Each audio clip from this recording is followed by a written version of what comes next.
Welcome to Module 12 in our series on artificial intelligence. This module discusses hyperparameters relevant to gradient descent as well as in turn machine learning, including the learning rate, weight decay, momentum, and dampening.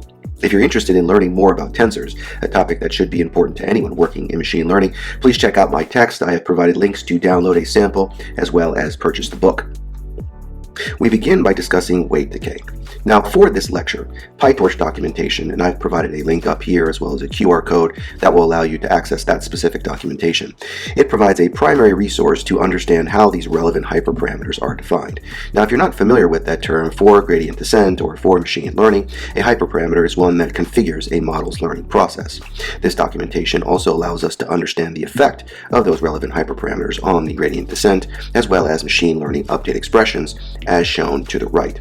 Now this pseudo-algorithm is taken directly from the PyTorch documentation, and it tells us how these relevant hyperparameters, as outlined above, affect the gradient descent iterative update. I've also outlined them here. I should note that I don't use this specific notation for the rest of this module. However, if you want to understand the pseudo-algorithm, note that theta represents the target parameters we want to optimize, lambda represents weight decay, tau represents dampening, v subscript t represents velocity, and g subscript t represents the incremental update. All of these names will make more sense once we get into this module.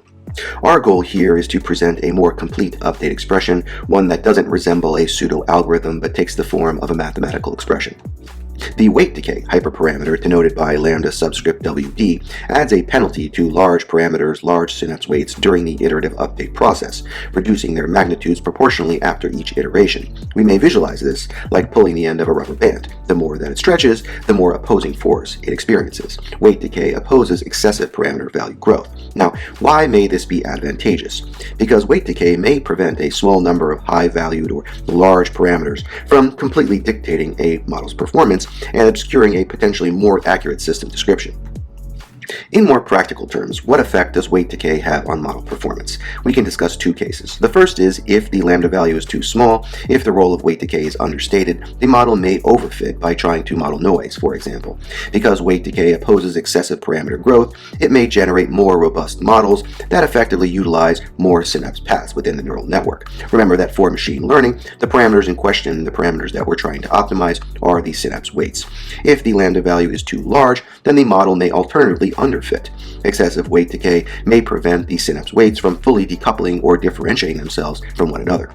Like many hyperparameters, finding an optimal value for lambda, such that gradient descent and machine learning performance is maximized, can be difficult, although there are some rules of thumb that we can discuss. Generally, the weight decay hyperparameter is defined in terms of a normalized value that we will denote by lambda subscript norm WD, and this is assumed to take on a value between 0.025 and 0.05. Then the actual or the practical weight decay value, lambda subscript WD, is defined in terms of three different characteristics.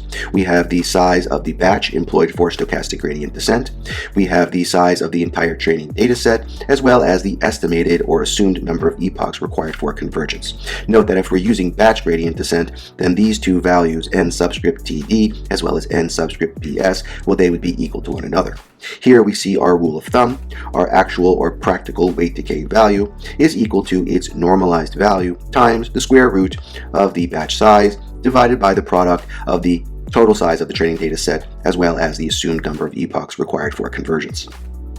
To explain how weight decay affects gradient descent for machine learning, we may begin with the most basic form of its iterative update expression shown here, where theta represents some generic parameter to be optimized or array of parameters to be optimized. Now, since we're talking about machine learning, that theta array would contain the synapse weights.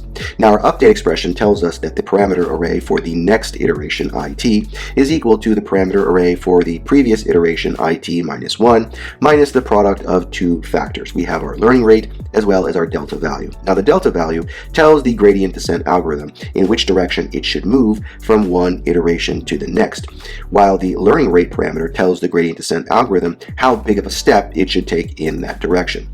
This expression is dependent on a delta value, this delta theta, the same one that's shown here, that we can define with or without consideration of weight decay, again denoted by lambda subscript WD.